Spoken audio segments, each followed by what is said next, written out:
wabarakatuh. Perkenalkan, nama saya Sri Hamdani, NIM 182900031, Prodi Manajemen Keuangan Syariah dengan dosen pembimbing Sri Wahyuni Nur SE MAK.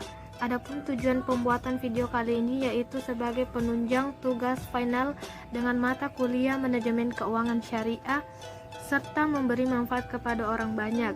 Adapun materi yang akan saya bahas kali ini yaitu mengenai rasio solvabilitas.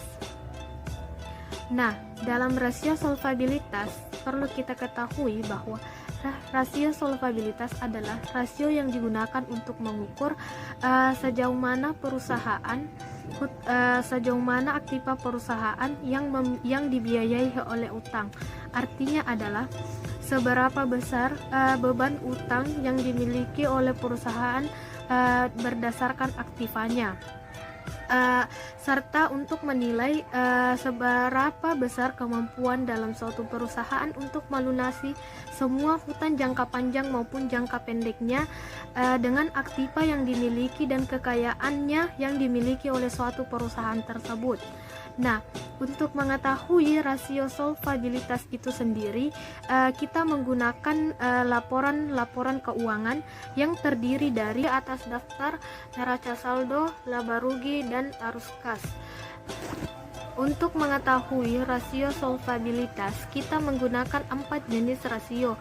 Yang pertama adalah debit to asset ratio atau rasio hutang terhadap aktiva, yaitu rasio yang digunakan untuk mengukur perbandingan antara total utang dan total aktiva, atau mengetahui seberapa besar aktiva perusahaan dibiayai oleh utang atau seberapa besar utang perusahaan berpengaruh terhadap pengelolaan utang.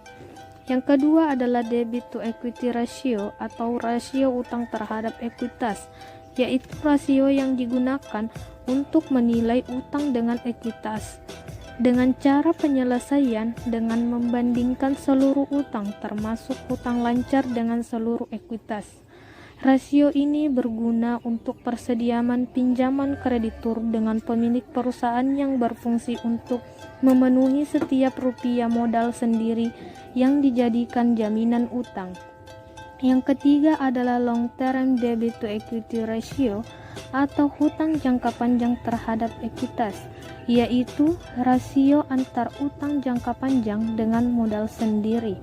Tujuannya untuk mengukur berapa bagian dari setiap rupiah modal sendiri yang dijadikan jaminan utang jangka panjang.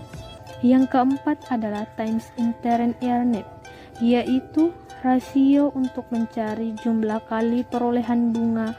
Rasio ini diartikan juga sebagai kemampuan perusahaan untuk membayar biaya bunga.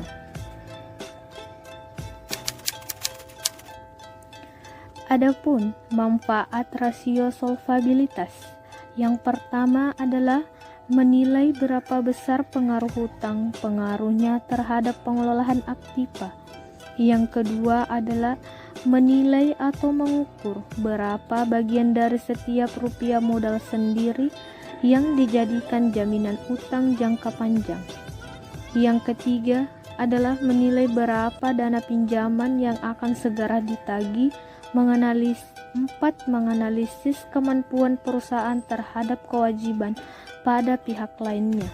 Yang kelima adalah menganalisis kemampuan perusahaan memenuhi kewajiban yang bersifat tetap. Yang keenam adalah menganalisis keseimbangan antara nilai aktiva yang khususnya aktiva tetap. Berdasarkan konsep akuntansi, solvabilitas merupakan suatu kemampuan perusahaan dalam melunasi hutangnya dengan menjaminkan semua aset yang dimiliki sebagai penjamin hutangnya. Solvabilitas dalam suatu perusahaan sangatlah penting karena hal tersebut kita dapat mengetahui kemampuan suatu perusahaan sampai mana, karena dalam hal itu kita dapat mengukur berapa hutang dan berapa aset yang dimiliki dalam suatu perusahaan, sehingga kita dapat menentukan kapan dan bagaimana kita dapat membayar hutang jangka panjang maupun hutang jangka pendek berdasarkan aset yang kita miliki. Mungkin itu yang dapat saya sampaikan. Wabillahi taufiq wal hidayah. Wassalamualaikum warahmatullahi wabarakatuh.